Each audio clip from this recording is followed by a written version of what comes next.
محترم حاضرین کرام، السلام علیکم ورحمۃ اللہ تعالی وبرکاتہ۔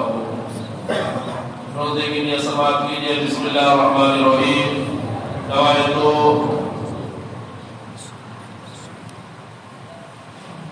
روایت ان الصوم هذا اليوم لله تعالى من فرض رمضان هذا۔ الحمد لله رب العالمين، والصلاة والسلام على سيد الأنبياء والمرسلين، أما بعد، فأعوذ بالله من الشيطان الرجيم، بسم الله الرحمن الرحيم۔ إن الله وملائكته يصلون على النبي، يا أيها الذين آمنوا صلوا عليه وسلموا تسليما، اللهم صل على سيدنا نبينا ومولانا محمد وسلم، صلاة وسلام عليك يا حبيبي يا رسول الله صلی اللہ علیہ وسلم۔ حاضرین اکرام، اللہ تبارک و تعالیٰ کا بے انتہا احسان ہے، اللہ کے فضل و کرم سے ہمارا نماز فجر جماعت کے ساتھ ادا کیے ہیں۔ اللہ کی بارگاہ میں دعائیں کہ مولا کریم ہماری نماز فجر کو قبول فرمائے، اور یہ ماہ رمضان المبارک کا مقدس مہینہ، یہ رحمت والا اشرار چل رہا ہے۔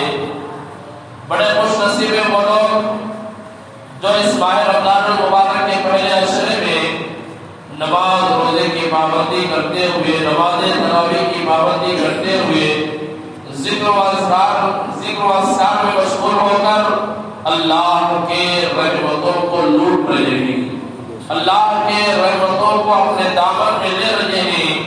اور کچھ ایسے بد نصیب بھی ہیں جن کو معلوم ہی نہیں کہ رمضان کا مہینہ آیا ہے یا نہیں، نہ تو نماز سے کوئی مطلب، نہ تو تراویح سے کوئی مطلب، نہ تو روزوں سے مطلب، ایسی زندگی گزار رہے ہیں کہ گویا ان کی زندگی میں رمضان شریف کا مہینہ آیا ہی نہیں ہے۔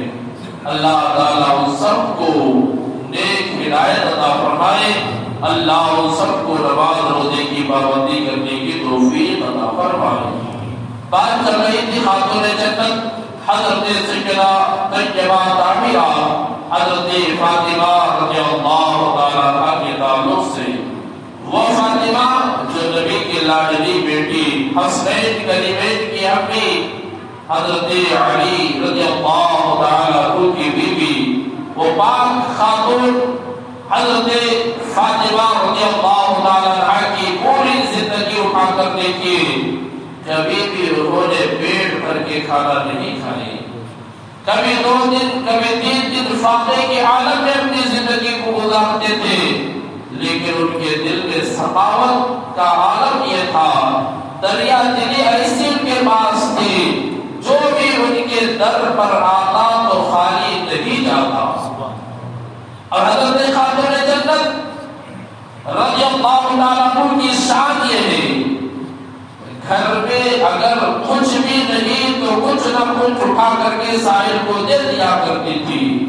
ایک مرتبہ ایک عورت اپنے بچے کو لے کر حضرت سیدہ طیبہ طاہرہ حضرت خاتون جنت کے مکان پر آئی۔ جیسے ہی وہ عورت اپنے بچے کو لے کر حضرت فاطمہ کے گھر پر آئی، حضرت فاطمہ نے اس بچے کے پرانے کپڑے کو دیکھ کر کے پریشان ہو گئی، پرانے کپڑے کو دیکھ کر پریشان ہو گئی۔ اس کے بعد آنے والی عورت نے کہا، اے فاطمہ میرے بچے کے جسم پر پرانا کپڑا ہے، کوئی کپڑا ہو تو دے دو۔ اور حضرت فاطمہ کے گھر میں اور کوئی کپڑے بھی نہیں تھے، لیکن مانگنے والی کو انہوں نے نہیں کہا، بلکہ اس وقت امام حسن سو رہے تھے، ان کے جسم سے کرتا نکال کر کے مانگنے والے کے بچے کو پہنا دی ہے، اور ایک پرانا کپڑا حضرت امام حسن کو پہنا دیتی ہے۔ غور کرو، یہ سخاوت کا عالم تھا، یہ دریا دلی کا عالم تھا کہ اپنے پاس خود رکھنے کے لیے گوارا نہیں کرتے تھے اور مانگنے والوں کو عطا بھی کر دیا کرتے تھے۔ وہ حضرت فاطمہ رضی اللہ تعالیٰ عنہا جن کے تعلق سے حضرت امام حسن رضی اللہ تعالیٰ کو بیان فرماتے ہیں کہ میری ماں گھر میں محراب میں نماز پڑھ کر کے دعا مانگتی تو نبی کے امت کے لیے دعا مانگا کرتی۔ حضرت فاطمہ کبھی اپنی زندگی میں اپنے لیے اپنے گھر والوں کے لیے دعا نہیں مانگی، اگر مانگی ہے تو ہمارے اور آپ کے گناہوں کی مغفرت کے لیے اللہ کی بارگاہ میں دعا مانگی ہے۔ آؤ تاریخ دیکھو، نبی کریم تاجدار مدینہ جناب محمد رسول اللہ صلی اللہ علیہ وسلم کی بارگاہ میں ضعیف عمر کے آدمی حاضر ہوئے، اور وہ ضعیف عمر کے آدمی نبی کریم صلی اللہ علیہ وسلم کی شان میں گستاخی کرتے تھے، نبی کی شان میں بے عدلی کرتے تھے، لیکن جب وہ نبی کی بارگاہ میں حاضر ہوئے، نبی کے اخلاق کو دیکھ کر، نبی کی گفتگو کے انداز کو دیکھ کر، نبی کی عادت و اطوار کو دیکھ کر انہوں نے کلمہ پڑھ لیے۔ سبحان اللہ۔ اسلام سب سے زیادہ اگر پھیلا ہے تو اخلاق کی بنیاد پر پھیلا ہے، اس کی بنیاد پر، اخلاق کی بنیاد پر، عادت و اطوار کی بنیاد پر اسلام زیادہ پھیلا ہے۔ جب نبی کریم صلی اللہ علیہ وسلم مکہ سے ہجرت فرما کر مدینہ منورہ گئے تو مدینہ منورہ جانے کے بعد نبی صحابہ کرام کے ہاتھ میں کسی اور چیز کو نہیں دیے، بلکہ سب سے پہلے مدینے میں صحابہ کرام نے صحابہ کو پڑھنے کے لیے ایک مدرسہ قائم فرمایا۔ کیا قائم فرمائے؟ ایک مدرسہ جن کو اصحاب صفا کے نام سے پہچانتے ہیں، وہ 70 صحابہ کرام جو اپنے گھر بار کو چھوڑ کر، اپنے رشتہ داروں کو چھوڑ کر نبی کے در پر آ کر پڑے ہوئے تھے، اور ان کے کھانے کا عالم یہ تھا، نبی کی بارگاہ میں جو بھی ہدیہ تھا، نبی کی بارگاہ میں جو بھی تحفہ تھا، وہ 70 صحابہ کرام کھاتے اور نبی کے در پر رہ کر نبی کے تعلیمات حاصل کرتے۔ اور وہ 70 صحابہ کرام جب دین کی تعلیم حاصل کر کے کسی اور علاقے میں جاتے، وہاں دین کی تبلیغ کرتے، تو ایک ایک صحابی 70 یا 100 لوگوں کو مسلمان بنایا کرتے تھے۔ دین اس طریقے سے پھیلتا ہے، اسلام ایسے پھیلتا ہے۔ اسلام عادت و اطوار آج بھی اگر ہمارے اسلام کے مطابق ہو جائے، نبی کے تعلیمات پر ہمارا عمل ہو جائے، تو وہ دن دور نہیں جو اسلام کے خلاف بکنے والے ہیں، اسلام کی عادت و اطوار کو لے کر اسلام قبول کرنے کے لیے تیار ہو جائیں گے۔ ضرورت ہے کہ ہم اپنے عادت و اطوار کو صحیح کر لیں، اپنے اخلاق کو صحیح کر لیں۔ حضرت نبی کریم صلی اللہ علیہ وسلم کی بارگاہ میں وہ آدمی پہنچا، مسلمان ہوا۔ سبحان اللہ۔ نبی کے اخلاق کو دیکھ کر مسلمان ہوا، اس کے بعد عرض کرنے لگا، یا رسول اللہ میں غریب ہوں، میرے کھانے کا انتظام فرما دیجیے، میرے لیے اونٹ کا انتظام فرما دیجیے۔ حضور پاک صلی اللہ علیہ وسلم نے صحابہ کرام کی مقدس جماعت میں ارشاد فرمانے لگے، تم میں سے کون ہے اس کے لیے اونٹنی کا انتظام فرما دے؟ تو ایک صحابی رسول نے اٹھ کر کے عرض کرنے لگے، یا رسول اللہ میرے پاس ایک اونٹنی ہے، میں ان کو دے دیتا ہوں۔ سبحان اللہ۔ اور نبی نے صحابہ کرام کی ایسی تعلیم، ایسی تربیت سکھائے تھے، اگر خود ان کی ضرورت ہوتی تو اپنی ضرورت کو بعد میں خیال کرتے، دوسروں کی ضرورتوں کو پورا فرمایا کرتے تھے۔ نبی ایسی تعلیم عطا فرمائے تھے۔ ایک صحابی اٹھے، اونٹنی عطا فرمائے۔ حضرت مولا علی اٹھے، اپنا امامہ نکال کر کے اس نو مسلم صحابی کو عطا فرما دیے۔ اس کے بعد حضور نے فرمایا اب اسے کھانے کا انتظام کرنا چاہیے۔ اب صحابہ کرام جن کے پاس کھانے کا کوئی انتظام نہیں تھا، آپ کو اچھی طریقے سے معلوم ہے، وہ صحابہ کرام کے پاس دولت نہیں تھی، وہ صحابہ کرام کے پاس جائیداد نہیں تھی، اگر صحابہ کرام کے پاس اگر کوئی چیز تھی تو محبت رسول تھی۔ کیا تھی؟ محبت رسول تھی۔ ان کے سینوں میں نبی کی محبت تھی۔ یہی وجہ جس میدان میں بھی صحابہ کرام جاتے، اللہ تعالیٰ وہ صحابہ کرام کو کامیابی عطا فرماتا۔ ظاہری طاقت کے بلبوتے پر نہیں، بلکہ عشق مصطفیٰ کی بنیاد پر صحابہ کرام کو اللہ کامیابی عطا فرماتا۔ تو صحابہ کرام کے پاس کھانے کے سامان موجود نہیں تھے، حضور نے فرمایا سلمان فارسی اس صحابی کے لیے کھانے کا انتظام کرو۔ اب سلمان فارسی رضی اللہ تعالیٰ کو پورے مدینے کے گھروں میں جا کر کھانے کے لیے کھانا مانگے لیکن کسی کے گھر میں کچھ نہیں ملا۔ آخرکار حضرت سلمان فارسی کے دل میں خیال آیا مدینے کے کسی گھر سے کچھ نہیں ملا تو یہ گھر ہے وہاں سے ضرور ملے گا۔ کیا سوچا ہے؟